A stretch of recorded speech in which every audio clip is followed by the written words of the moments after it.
Good morning guys! Welcome sa aking A Day in a Life as an Industrial Student. Ako nga pala si Ivan, second year sa kursong ito.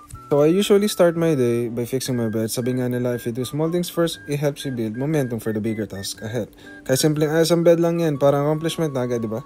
Today is gonna be a chill day for me. Wala akong klase, so project day tayo ngayon. Finally, pahinga mo sa commute at stress. Pero syempre may deadline pa rin tayo, hindi talaga tayo tinatantanan ng plates.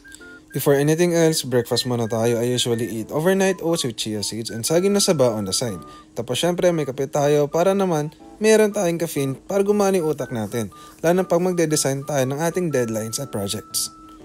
So first thing I do is research. Hanap tayo ng reference online like usually mga Pinterest o Behance mo na yun.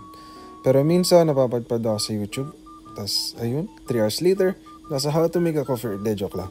Pero ayun talaga. Dito tayo mag-uumpisa, harap tayo ng mga references, mga details, mga ano kailangan, mga materials na gagamitin, for mock-ups, mga things like that. And also, alamin natin yung mga mahalagang kulay kung anong bagay sa ating mga target users. Like for example, yung sa akin ay mga bata, so kailangan ko mga vibrant and colorful. Naghanap din ako ng mga reference like mga laruan para may mapagbisan ako sa gagawin kong sketches. Time for sketching phase. Gusto ko yung something interactive for kids. So I thought, what if mga sofa made of puzzle pieces? Pero habang naglalaro sila, nagiging creative din sila. Fun, colorful, and it helps with their brain activity.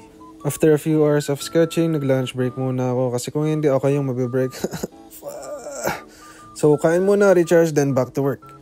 Alright, moving on. Now I'm bringing my concept to digital, using SketchUp to model the puzzle sofa. Medyo matrabaho pero satisfying makita siya nagiging 3D.